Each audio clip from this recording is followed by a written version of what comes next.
In a verse, I'm gonna start from 10. It says, be steadfast in thy understanding, and let thy words be the same. Be swift to hear, it says, and let thy life be certain. And with patience give answer.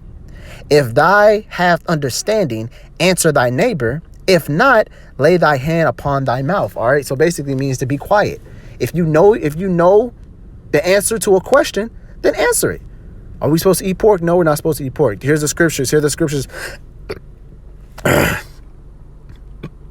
Slacky, I just had acid reflux. Slacky, Akim. Anyways, it said if you know, it said if thy has understanding, answer thy neighbor. If you have the understanding on that breakdown, then answer it. You can answer the question. But if it comes to a part where you don't understand it, you're not supposed to just wing it, make it up, act like you do understand it, because that's when you add in false doctrine. That's when you add your own words in there, And I mean, I'm gonna say even whether it's right or wrong, because if you can't prove anything, that's just as much as knowing as it's wrong. Because the scriptures say in the book of Proverbs, I'm gonna get that.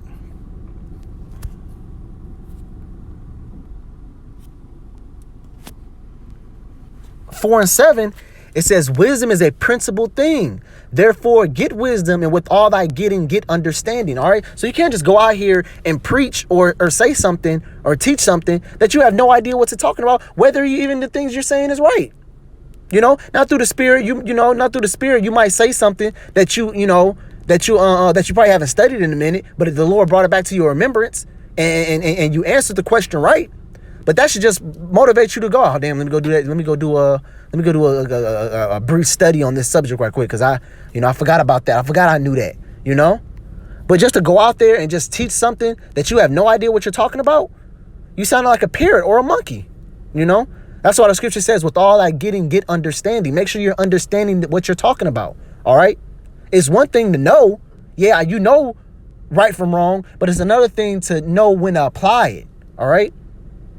Yeah, I know I don't supposed to eat pork, but how can you prove it to the next person? Because the next person says, okay, I know I'm supposed to eat pork. How did you come up with that? Oh, I don't know. I just know I don't supposed to eat pork. That sounds horrible for a person to be called a so-called teacher or a preacher. For them to say, I don't know. I just supposed to do it.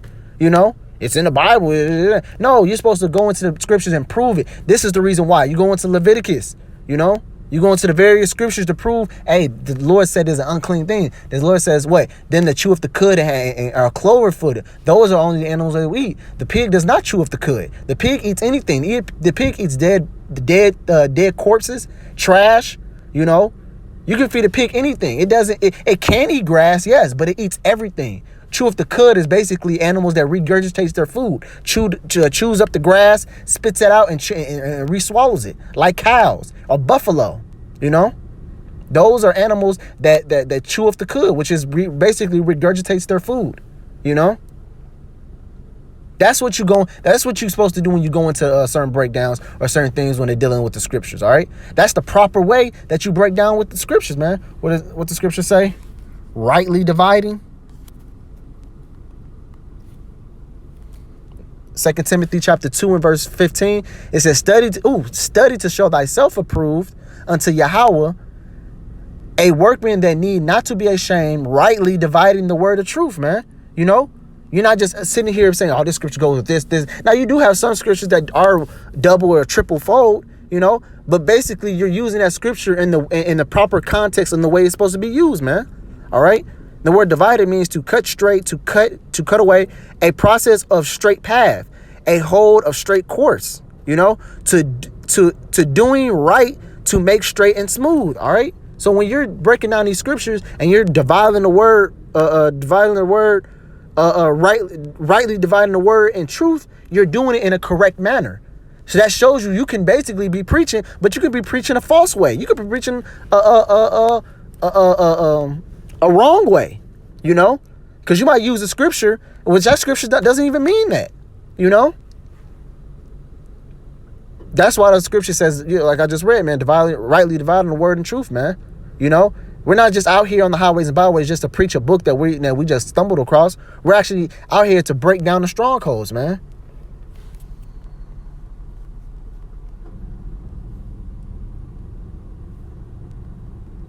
I don't think it say break. I think it say something else. I think it says bring down. Or the pulling down.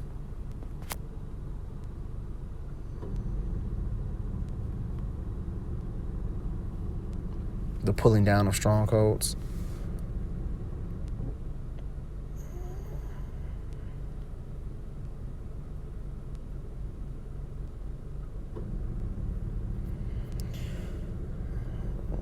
Y'all hear this right here. 2 Corinthians chapter 10 and verse 4.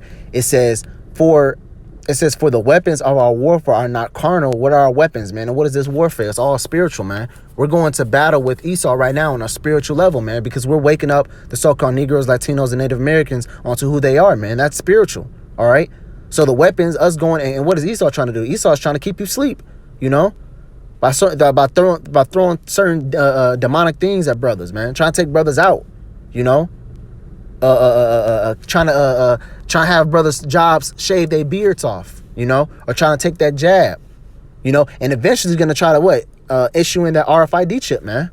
All right, that's what Esau's trying to He's doing all this spiritually and systematically because he doesn't want you to get close to Yahweh Shem Yahshua. He wants to keep you as far away from the Lord as possible, you know. And where we are, we're trying to put the flesh and your skin and the sinews back on you, you know. We're trying to build you up. All right. That's what the word edify means. The word edify or the word edification basically means to build up. To what? Build up your faith. Build up your knowledge. Build up your body. You know?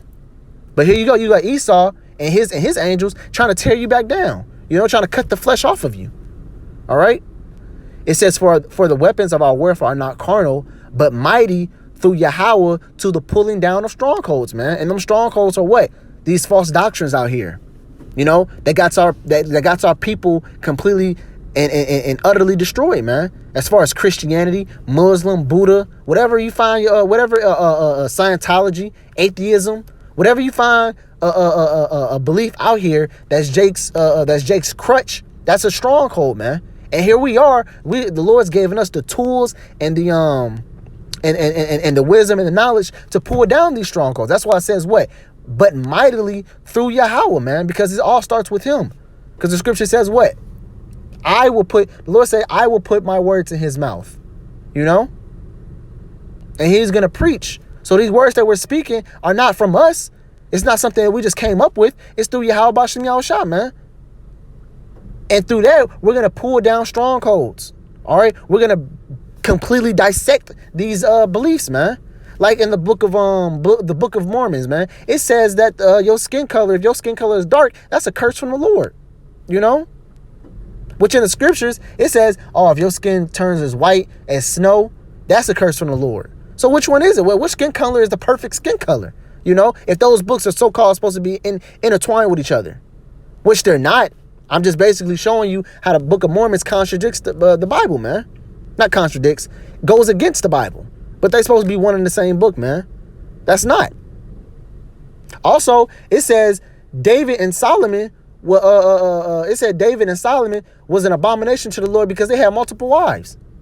Now, that's nowhere in the scriptures.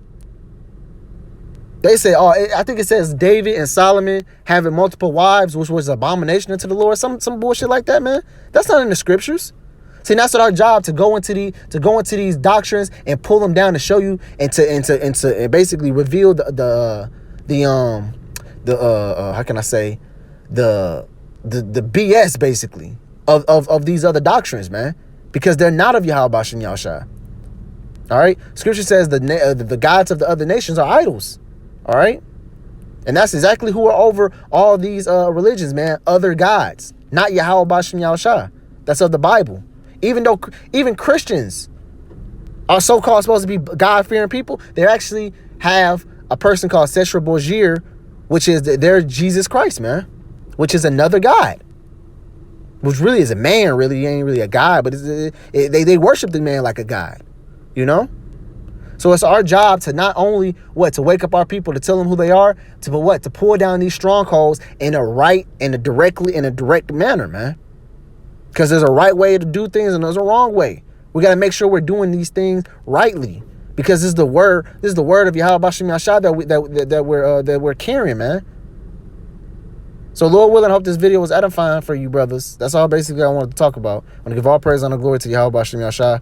Peace and taste to you brothers out there pushing the truth wholeheartedly, and double honors to my elders. Until next time, shalom.